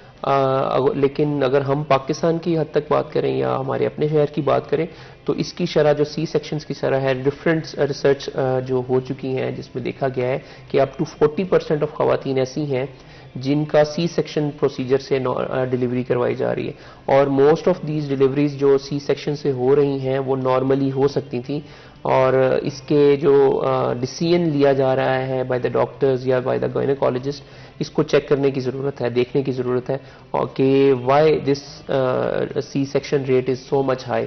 हमारे पाकिस्तान में या हमारे ज़िला फैसलाबाद के अंदर इसकी शरह इतनी ज़्यादा क्यों है, इस पर प्रॉपर तहकीक होनी चाहिए। और ऐसे इदारे जिसमें पंजाब हेल्थ केयर कमीशन हो गया और पाकिस्तान मेडिकल डेंटल काउंसिल हो गया, इनके सरबराहान को ज़रूरत है कि इस चीज़ के ऊपर प्रॉपर एक तहकीक की जाए, इंक्वायरी की जाए, इस मैटर को इन्वेस्टिगेट किया जाए कि क्यों हमारे डॉक्टर्स जो हैं वो ज़्यादा सी सेक्शंस को प्रेफर कर रहे हैं, जबकि एक नॉर्मल कुदरती तरीके से डिलीवरी जो है वो बड़े आराम से हो सकती है।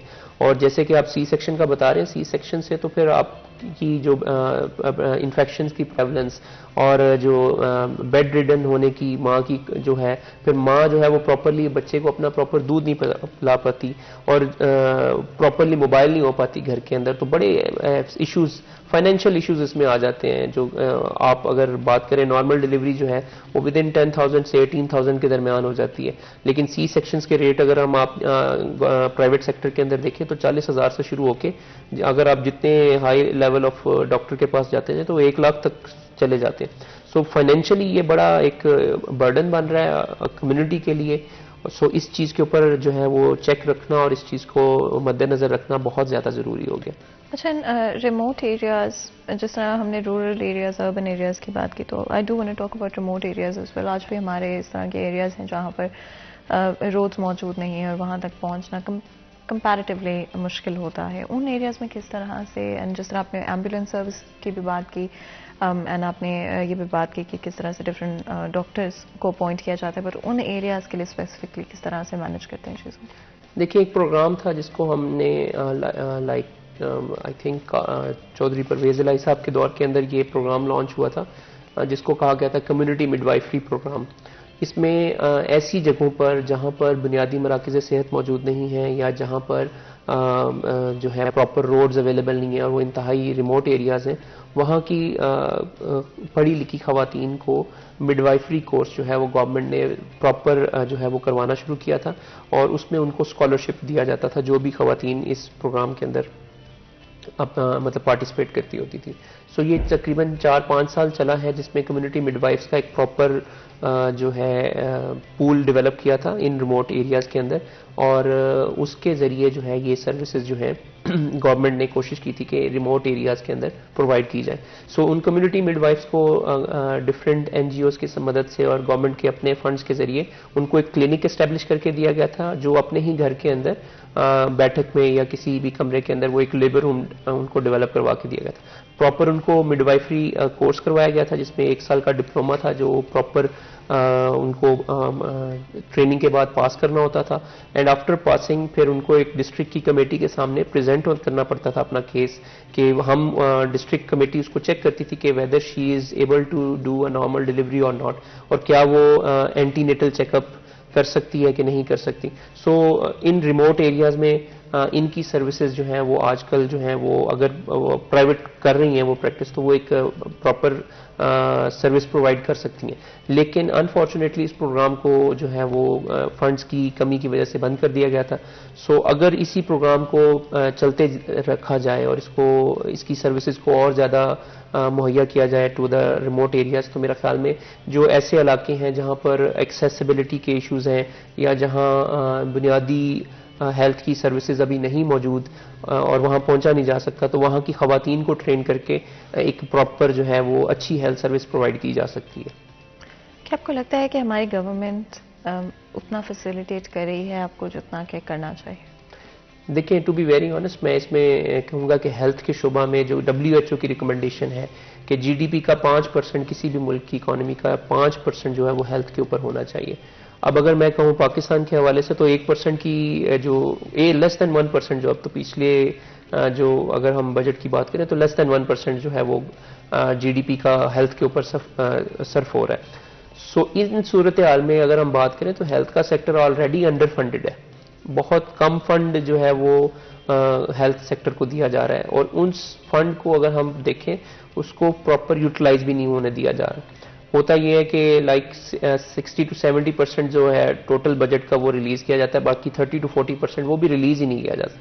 फिर ऐसे फंड्स होते हैं जिसमें डॉक्टर्स की एलोकेटेड सीट्स मौजूद हैं लेकिन उन पे डॉक्टर्स अपॉइंट नहीं किए गए, सो वो फंड्स भी इस तरह अंडर यूटिलाइज रहते हैं।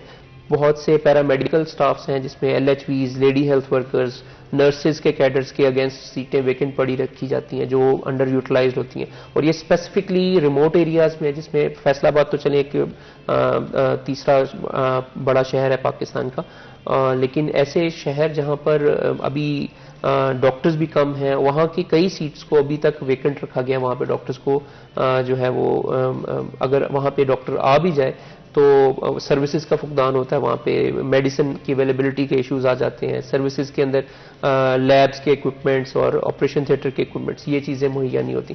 सो ये अंडर फंडेड होने की वजह से हमारे हेल्थ के इश्यूज कहे जाएँ तो सबसे बड़ी वजह अंडर फंडिंग है। फिर और मल्टीपल फैक्टर्स हैं जिनके अंदर सोशल फैक्टर्स आ जाते हैं, कल्चरल फैक्टर्स आ जाते हैं। जब ब्रेक से वापस आएंगे तो इन पर भी बात करेंगे, लेकिन उससे पहले ब्रेक लेते हैं। कहीं मत जाएगा, हमारे साथ रहेगा।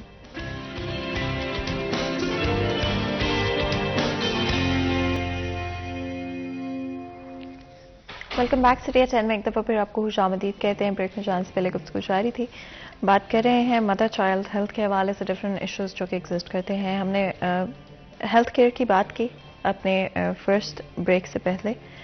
एंड सोशल कंस्ट्रक्ट की आप बात करते हैं, social issues and communal issues जो कि आज हमारे मुल्क में एग्जिस्ट करते हैं, जो कि मदर एंड चाइल्ड हेल्थ को, हेल्थ केयर को, हेल्थ फैसिलिटीज़ को इम्पैक्ट करते हैं, अगर आप उनके बारे में बात करना चाहें। देखिए, इसमें सोशल जो हमारे बिलीफ्स हैं और जो कल्चरल बिलीफ्स हैं उनके बारे में अगर हम बात करें तो मदर एंड चाइल्ड हेल्थ को वो बहुत एक ऐसा फैक्टर है जो अफेक्ट कर रहा है मदर एंड चाइल्ड हेल्थ की। इसमें सबसे पहले तो चीज़ आ जाती है कि अगर हम अपनी समाजी तौर पे सोशली देखें तो हम प्रेफर करते हैं मेल चाइल्ड को as compared to female child. So हमारी इवन ये इसे हम कह लें कि हम जेंडर इनइक्वालिटी को from the day of the birth of the child वहीं से हम स्टार्ट कर देते हैं सोशली। बच्चे का अगर मेल बच्चा है तो उसकी न्यूट्रिशन का ज़रा ज़्यादा ख्याल रखा जाता है, उसकी सेहत का ज़्यादा ख्याल रखा जा रहा है as compared to female child.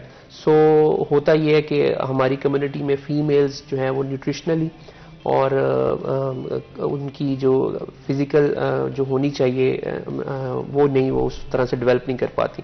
सो फिर क्या होता है कि जी ज़्यादा जो है वो लाइकिंग जो है मेल चाइल्ड की वजह से ज़्यादा ख्वाहिशात उसकी पूरी की जाती हैं। सोशली फीमेल को रखा जाता है, डिप्रेस्ड रखा जाता है, उसकी ख्वाहिशात या उसकी जो वो नॉर्मल जो इसकी रिक्वायरमेंट्स हैं, जो उसकी बेसिक ज़रूरियात हैं, उसको ही नहीं पूरा किया जाता। सो बच्ची की जो डेवलपमेंट है वो स्टार्ट सोशली जो है वो डाउन रह जाती है एज़ कम्पेयर टू मेल। फिर हमारा मेल डोमिनेंट सोसाइटी है और जो भी डिसीजन मेल लेता है वो उसको इम्पोज कर दिया जाता है ऑन द फीमेल, और फीमेल की जो डिसीजन है ये उसको कोई भी अहमियत नहीं दी जाती। सो ये वो फैक्टर्स हैं जो डेवलपमेंट में ही बच्ची को उस तरह से उसको वो कॉन्फिडेंस नहीं लाने देती जिसकी वजह से वो अपना फैसला खुद से कर सके या अपनी बात पहुंचा सके अपने इवन हस्बैंड को या अपने भाई को या अपने फादर को। कम्युनिकेशन, कॉन्फिडेंस उसमें डेवलप ही नहीं हो पाता। सेल्फ डेवलपमेंट सेल्फ डेवलपमेंट जाती है। हमारे साथ कॉलर मौजूद हैं, आबिद अली साहब बात करते हैं। अस्सलाम वालेकुम जी, कहाँ से बात कर रहे हैं? अस्सलाम वालेकुम जी। वालेकुम अस्सलाम जी, कहाँ से बात कर रहे हैं? जी, आबिद अली बात कर रहा हूँ सिद्धूपुरा से जी, फैसलाबाद में जी। कैसे हैं आप, बताएं, कुछ पूछेंगे, कुछ क्या करेंगे? जी, डॉक्टर साहब को टीवी पे देखा जी, बड़ी खुशी हुई। डॉक्टर साहब बड़े अच्छे इंसान हैं, बड़े मेहनती हैं जी। डॉक्टर साहब को ये कहना है कि आइंदा वो सीईओ लेवल पे आए जी, काम करें फैसलाबाद में, इन्हें बड़ा तजर्बा है जी फैसलाबाद। थैंक यू सर, बहुत शुक्रिया। बिल्कुल सर, बहुत बहुत शुक्रिया कॉल करने का। हमारे साथ कॉलर मौजूद थे एंड अगर आप हमारे कॉलर को कुछ कहना चाहें। जी थैंक यू जी, आपके कमेंट्स का आपने मतलब आपने जो अपनी नेक ख्वाहिशात का इजहार किया है, मैं उस पर आपका बहुत ज़्यादा मशकूर हूँ। और फैसलाबाद शहर के लिए मेरी सर्विसेज जो हैं from since the start of my service वो जारी और सारी हैं, और मेरी कोशिश रहेगी कि मैं अपने इस शहर के लिए जितने भी ज़्यादा सर्विस जो है वो मैं अपनी काबिलियत के मुताबिक इसको दे सकूं। और अपने शहर की जो मोहब्बत होती है जी, उसको उसकी वजह से ही ये मैं यहाँ पे बैठा हूँ। ऑब्वियसली आपके पास अपॉर्चुनिटीज़ होती हैं बीइंग ए डॉक्टर के, आप कहीं और जाके सर्विस भी प्रोवाइड करना चाहें आउट ऑफ कंट्री भी, लेकिन मेरी अपने मुल्क से और अपनी शहर से जो मोहब्बत है उसी की वजह से मैं आज यहाँ बैठा हूँ। और इंशाल्लाह जब भी मुझे मौका मिलेगा मैं अपने मुल्क की और अपने शहर की सर्विसेज में बढ़ चढ़ कर हिस्सा लेता रहूँगा। Thank you. आपके ख्याल में जैसा आपने खुद भी बात की कि WHO की तरफ से जो गाइडलाइंस है उनको तो हम पूरा कर ही नहीं रहे at this moment in time, medicine के लिहाज से and mother and child health care में इनिशियल स्टेजेस में post pregnancy and while during pregnancy किस तरह की मेडिकेशन की ज़रूरत होती है और क्या अगेन वो असेसिबल है, अफोर्डेबल है मोस्ट पेशेंट्स के लिए?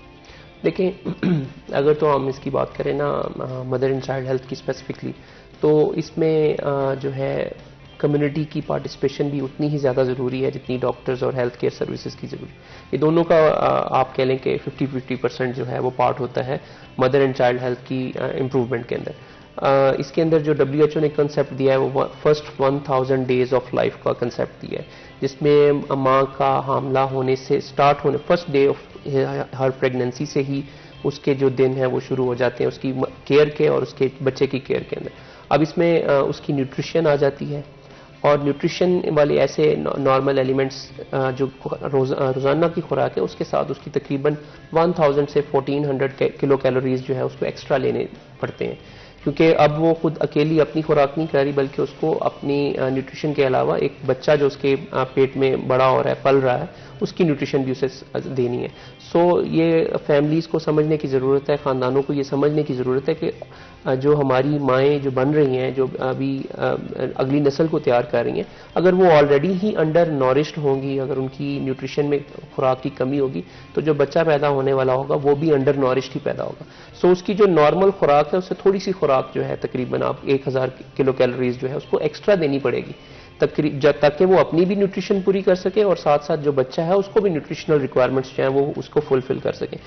सो नॉर्मल जो घर की रोटी है, सालन है, या उसके अलावा कुछ ड्राई फ्रूट्स वगैरह हो गए जिसमें कुछ आप कह लें कि असेंशियल फैटी एसिड्स होते हैं, ये उसकी खुराक में ऐड करने चाहिए।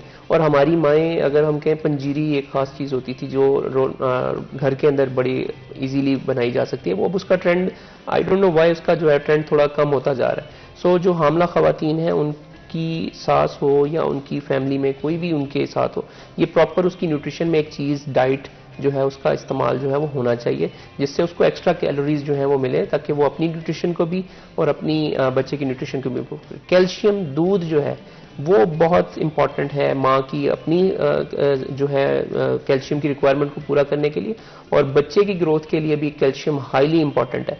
होता ही है, हम देखते हैं हमारे पास ख़वातीन आती हैं, वो खुद कैल्शियम की इतनी उनकी कमी होती है, उनकी ब्रिटल बोन्स होती हैं, ऑस्टियोपोरोसिस उनको डेवलप हो रहा होता है अभी, हालांकि उनकी एज नहीं होती, और वो जॉइंट पेन्स और मस्कुलर पेन्स के साथ आ रही होती हैं, तो वो बच्चे को कहाँ से अपनी वो कैल्शियम की रिक्वायरमेंट पूरी फुलफिल कर सकेंगे। फिर जब बच्चा पैदा हो जाता है तो उसके बाद जो है वो मदर फीड का कंसेप्ट जो है वो हमारे यहाँ बहुत ही कम हो चुका है।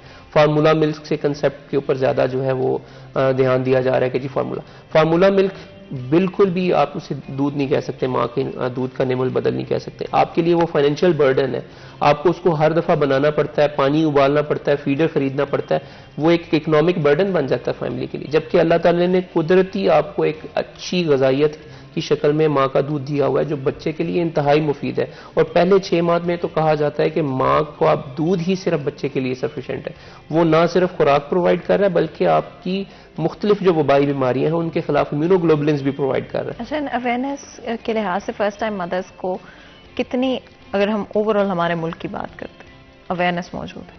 देखिए, मैं आपको बताऊं कि अभी हमें मल्टीपल इंडिकेटर क्लस्टर सर्वे होता है जिसे हम मिक्स का सर्वे कहते हैं, और फिर Pakistan demographic health survey PDHS का सर्वे जो यूनिसेफ करवाती है, उससे हमें ये पता चला है कि मदर एंड चाइल्ड हेल्थ के हवाले से जो अवेयरनेस है वो बहुत कम है।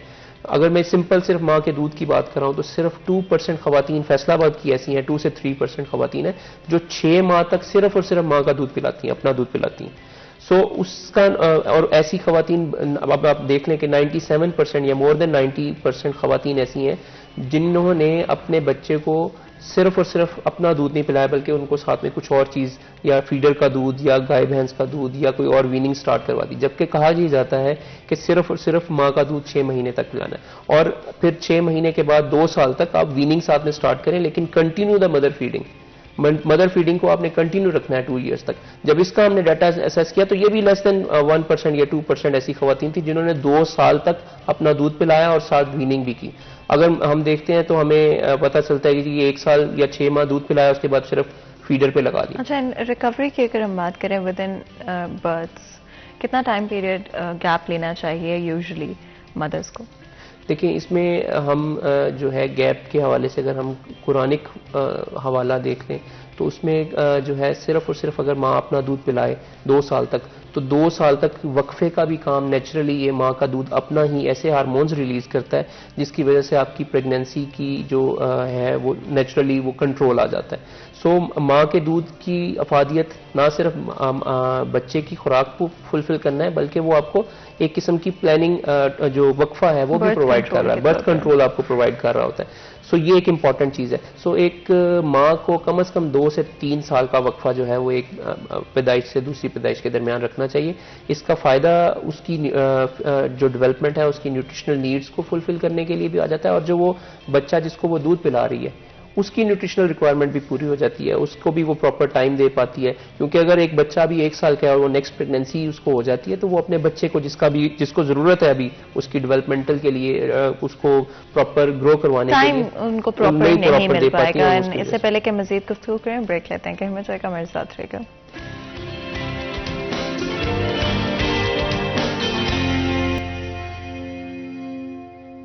Welcome back. सीरिया चैनल में एक दफ़ा फिर आपको खुशामदीद कहते हैं। ब्रेक में जाने से पहले गुफ्तगू जारी थी, mother and child health care की बात कर रहे हैं। डिफरेंट लोकेशंस में इन द कंट्री क्या सिचुएशन है, रिमोट एरियाज़ में क्या है, रूरल एरियाज़ में क्या है, अर्बन एरियाज़ में क्या है, अवेयरनेस में हम कहाँ पर स्टैंड करते हैं, एंड मोस्ट इम्पॉर्टेंटली क्या हमारा सोशल कंस्ट्रक्ट यहाँ पर भी हमारी जो मदर्स हैं उनकी हेल्थ, उनकी हाइजीन में इश्यूज़ क्रिएट कर रहा है। अगर हम अर्बन एरियाज, रूरल एरियाज की बात करें, वी ऑल नो दैट एक सर्टन सोसाइटल प्रेशर ख़वातीन के ऊपर डाला जाता है to be good mothers. And क्या आपको लगता है कि कुछ एस्पेक्ट्स इसके माँ के लिए, बच्चे की हेल्थ के लिए, माँ की हेल्थ के लिए डिफ़िकल्ट भी हो जाते हैं?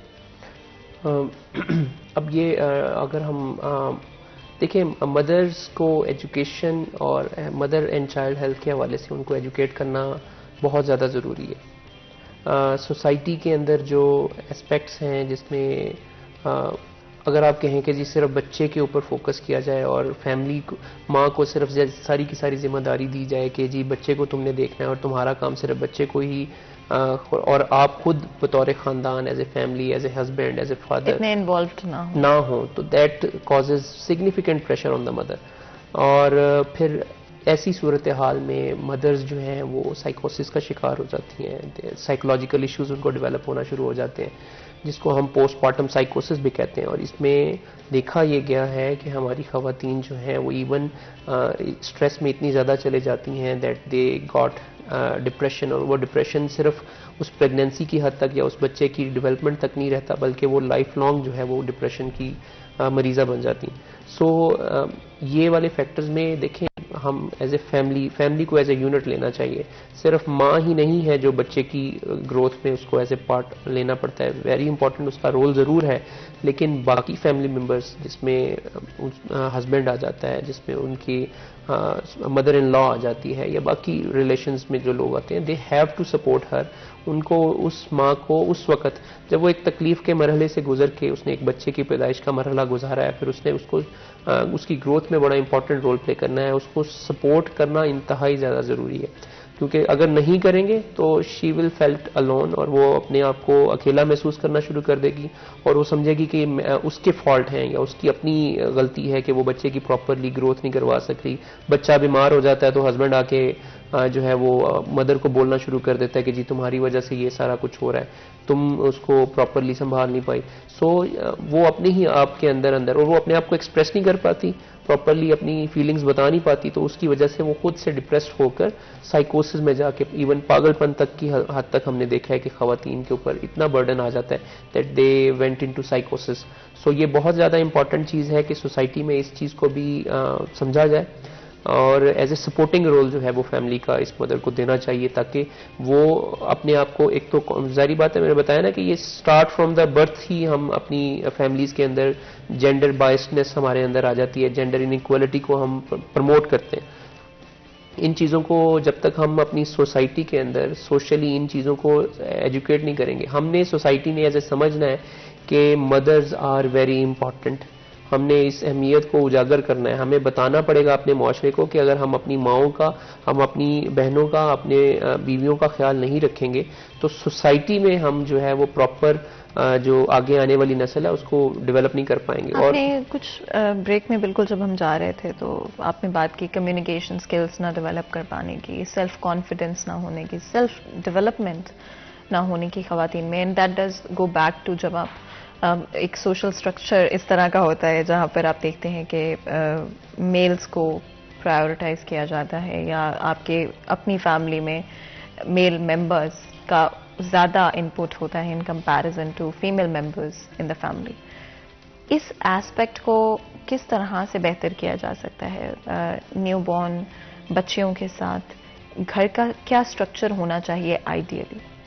देखिए, इसमें तो सबसे बेस्ट एग्जांपल हमारी अपनी इस्लामिक वैल्यूज़ हैं जिसमें कल्चरली जो हमें हजूर सल्लल्लाहु अलैहि वसल्लम ने जो चीज़ें सिखाई हैं, जो सुन्नतें जो हम उनको फॉलो करके अपनी फैमिलीज़ के अंदर इम्प्लीमेंट करें, तो उसमें हमें ख़वातीन की जो ख्याल करने का जो ज़िम्मेदारी दिखाई गई है, जो हजूर सल्लल्लाहु अलैहि वसल्लम की ज़िंदगी से हमें मिलती है, उसको हमें फॉलो करना चाहिए। हज़रत फ़ातिमा रज़ी अल्लाह ताला अन्हा का जो हजूर सल्लल्लाहु अलैहि वसल्लम से बाप और बेटी का जो रिश्ता था, उसको पढ़ना चाहिए, उसको फॉलो करना चाहिए कि उन्होंने अपनी बेटी की कैसे परवरिश की, किस तरह उनको परवान चढ़ाया।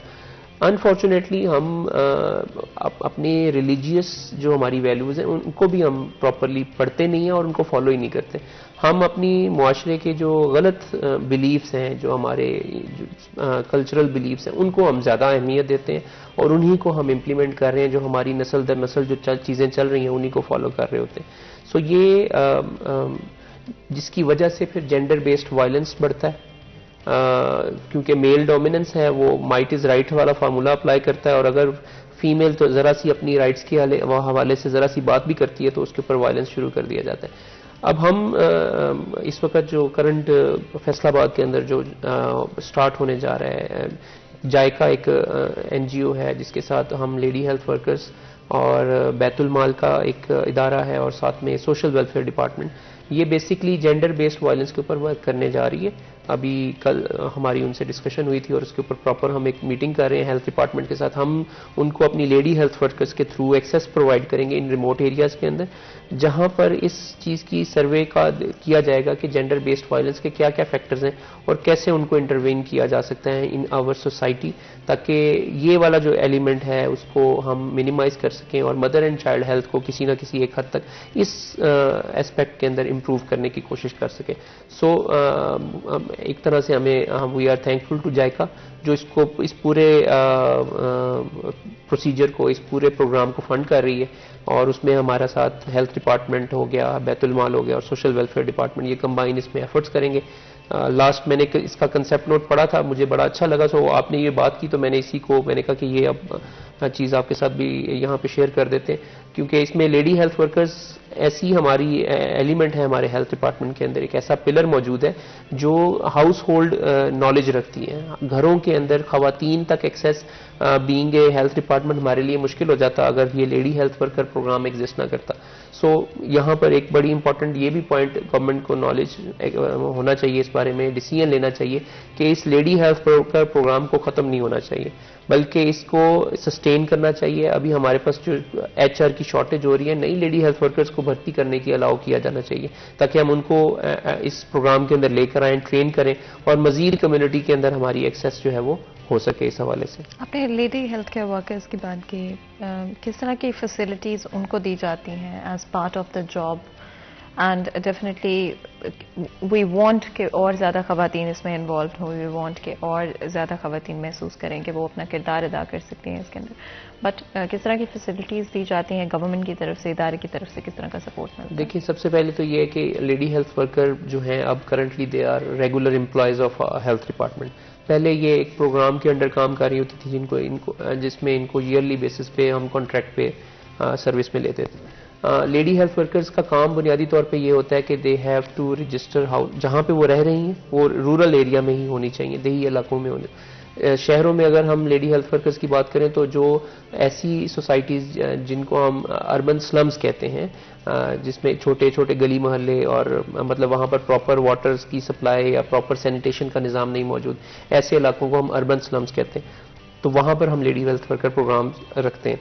तो वहीं की कम्युनिटी की होती हैं ये, they are not from other society, बल्कि वो उसी इलाके की, उसी मोहल्ले की वो खवातीन होती हैं जिनको हम प्रॉपरली पहले एक ट्रेनिंग सेशन में लेते हैं। अबाउट 1 मंथ से लेकर 3 मंथ्स का इनका एक ट्रेनिंग प्रोग्राम किया जाता है जिसमें इनको मदर एंड चाइल्ड हेल्थ के हवाले से हर एस्पेक्ट पढ़ाया जाता है, फैमिली प्लानिंग के हवाले से जो सर्विसेज के बारे में पढ़ाया जाता है कि वो कैसे इसको सर्विसेज प्रोवाइड कर सकते हैं। फिर ये क्या करती हैं कि ये अपने इलाके के अंदर ही तकरीबन 1000 हाउस होल्ड या 1500 हाउस होल्ड को रजिस्टर करती हैं अपने साथ, और फिर इनका मेन डायरेक्ट कांटेक्ट होता है with the house hold females, जिसमें ये मदर्स और फैमिली की जो खवातीन हैं उनके साथ इनका डायरेक्ट रब्ता होता है और उनको जो भी उनके मसाइल होते हैं उनको डायरेक्ट सर्विसेज वो प्रोवाइड करती हैं। गवर्नमेंट सेक्टर इनको एक अच्छी हैंडसम पे दे रहा है, जिसमें इनको बेसिक स्केल 7 दिया गया होता है। इनकी मिनिमम क्वालिफिकेशन जो है वो FSC या मैट्रिक इससे अबव होनी चाहिए। अगर जितनी हाईली होती हैं ये एजुकेटेड, तो हम इनको लेडी हेल्थ सुपरवाइजर का रोल भी दे देते हैं, जिसमें ये एक यूनियन काउंसिल को ओवरऑल ये सुपरवाइज कर रही होती हैं, और लेडी हेल्थ वर्कर्स उनके अंडर तकरीबन 15 से 20 लेडी हेल्थ वर्कर्स होती हैं जिनको इन्होंने मॉनिटर करना होता है। सो एक अच्छी अपॉर्चुनिटी होती है तमाम वो खवातीन जो घरों में रहकर जॉब करना चाहती हैं, अपनी फैमिलीज को इकोनॉमिकली सपोर्ट करना चाहती हैं, एक अच्छी एक हैंडसम पे इनको मिल जाता है, फिर रेगुलर गवर्नमेंट एम्प्लॉय बन जाती हैं। सो यहाँ पर अगर गवर्नमेंट जब भी ये प्रोग्राम लॉन्च करे न्यू रिक्रूटमेंट का, तो मेरी रिक्वेस्ट होगी तमाम खवातीन फीमेल्स जो रूरल एरिया में रह रही हैं या जो अर्बन स्लम्स में रह रही हैं, वो ज़रूर अपनी एजुकेशन की बुनियाद पर इस जॉब के लिए अप्लाई करें और कम्युनिटी की सर्विस में हेल्थ सेक्टर के अंदर अपना जो है वो रोल अदा करें इसके अंदर। आपने बात की रूरल एरियाज़ की एंड ऑब्वियसली जो घरों में रहकर अगर ख़वातीन काम करना चाहती हैं, कितना ज़रूरी है कि health care, mother and child health care में लोकल्स भी इन्वॉल्व हों। एंड जिस तरह से हम देखते हैं कि अगर आप किसी रूरल एरिया में काम करें, किसी रिमोट एरिया में काम करें, तो वहाँ के इन्फ्लुएंशियल लोगों का इस मूवमेंट का हिस्सा होना कितना important. Without community participation health sector जो है वो कुछ भी नहीं कर सकता।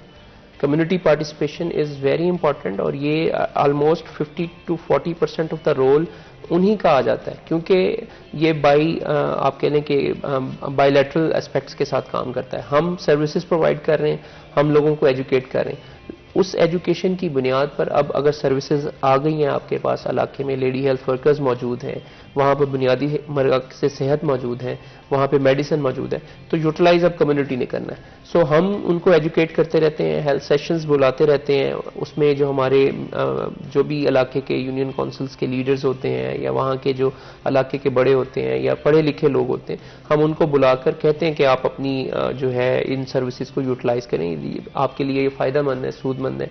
सो अगर हम कहें प्राइमरी हेल्थ केयर के जो एलिमेंट्स हैं उसमें ये इंपॉर्टेंट एलिमेंट है जिसको हम कम्युनिटी पार्टिसिपेशन कहते हैं, एंड हम इसके लिए जो है लेडी हेल्थ वर्कर्स को यूटिलाइज करते हैं कि कम्युनिटी को मोबिलाइज करें, सोशल मोबिलिटी लेकर आएँ, जिसकी वजह से हमारी डिफरेंट हेल्थ कैंपेन्स जो हैं वो काफ़ी हद तक कामयाब भी होती हैं। जिसमें एक छोटी सी बात है कि पोलियो कैंपेन जो है, अगर उसको सक्सेसफुल बनाना है तो कम्युनिटी पार्टिसिपेशन के बगैर हम ये पोलियो कैंपेन कर ही नहीं सकते, क्योंकि अगर कम्युनिटी रिजेक्ट कर देगी हमें तो हम पोलियो ड्रॉप्स की मदद से पोलियो को इरेडिकेट नहीं कर सकते, क्योंकि अगर वो रिफ्यूज़ल आ जाते हैं हमारे पास, सो उन रिफ्यूज़ल्स को कंट्रोल करने के लिए कम्युनिटी पार्टिसिपेशन, हमारे जो बड़े हैं जो कम्युनिटीज़ के अंदर जो पॉलिटिशियंस हैं या जो ताजिर हैं या और कल्चरल या रिलीजियस लोग होते हैं, उनको इन्वॉल्व करते हैं अपने साथ और उनको एजुकेट करते हैं, और वो फिर हमारा मैसेजेस इन कम्युनिटी के अंदर पहुंचाते हैं, जिसकी वजह से एक्टिव पार्टिसिपेशन हमें कम्युनिटीज़ की मिलती है। बिल्कुल, आपका बहुत बहुत शुक्रिया आज हमारे शो के लिए वक्त निकालने के लिए। यहाँ पर आज के प्रोग्राम का वक्त खत्म होता है, मुझे इजाज़त दें, अपना ख्याल रखें, अल्लाह हाफ़िज़।